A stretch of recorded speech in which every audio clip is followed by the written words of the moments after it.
And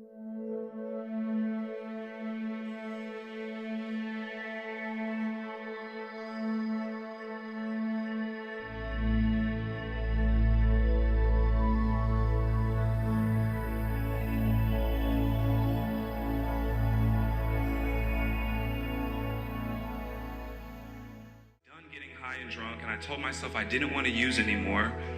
And I came from a family of alcoholics and addicts, so it was kind of just normal to me. When I feel pain, I numb out with substances. It was normal until it became so disruptive in my life. People and just because of the lack of resources out here. And that desperation in his voice to get to somewhere where there was resources, it was past the addiction, it was past the disease, it was just that survival in our hearts that we just don't want to die. And to have a place like that here in Richmond where people can go and not die, or go and get some real life counseling, some real life tools, some programs that they can apply to not die, that's important. We just assume that if you break your arm, or if you experience a severe mental health crisis, there is a clinic or a doctor or a therapist somewhere in your general vicinity, someone you can point at the problem and say, hey, we can fix this. But we know the system has flaws. We just like to believe the net itself is cast wide enough to catch everyone, regardless of what zip code they happen to be standing in. But then you step away from the major metropolitan hospital hubs, and suddenly that map is it's full of massive blank spaces. Oh, completely. The safety net isn't just frayed in these areas, it completely disappears.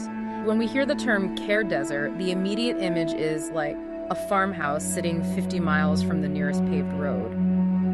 Which is true for some, but yeah. Right. The rural numbers certainly back up that fear. Our sources note that 570 counties in the U.S. have absolutely zero psychologists, counselors, or psychiatrists. Just let that sink in.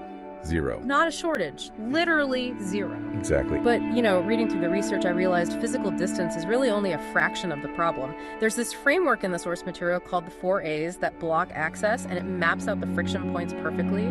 Oh yeah, the 4 A's are a great way to look at this. Right, so you have accessibility, which is that physical distance and the literal lack of transportation we just talked about. But then you have availability.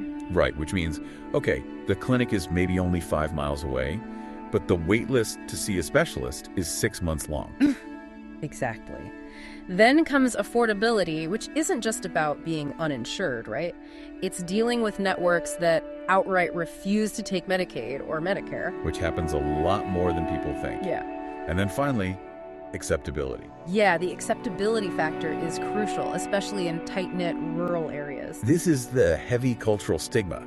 I mean, think about it. In a town of 2,000 people, everyone knows everyone's car. Right. If your truck is parked outside the only mental health clinic in town, the whole community knows. That lack of anonymity acts as a massive deterrent, preventing people from walking through the doors in the first place. So, we're a nonprofit, a 501c3. The board of directors, there are missions that benefit all people, including bettering community members. Our contract is to provide case management to individuals with developmental disabilities. And for so many years, my brother, who is IDD, had limited opportunities. He wanted to do the same things that everyone else did. He wanted to be able to work. His dream was to work in a hospital doing custodial. Back then, there wasn't a way for that to happen, for there to be job training, for people to welcome people with special needs into their workplace. So I became inspired thinking about ways that we can do that. If the expectation is for everyone to grow to be an adult, everyone to be able to live independently to their fullest extent, that means that they need to have an income. To have an income, you're either going to have to get a job and have a paycheck, or you're going to have to pursue supplemental security from Social Security. People want to live in their own apartments, and maybe they're able to do 80% of their activities in daily living. To do that work, this program will be amazing for you. There's no pressure, there's no judgment. Everyone here is so kind and so compassionate and so invested in you as an individual and your growth and your journey.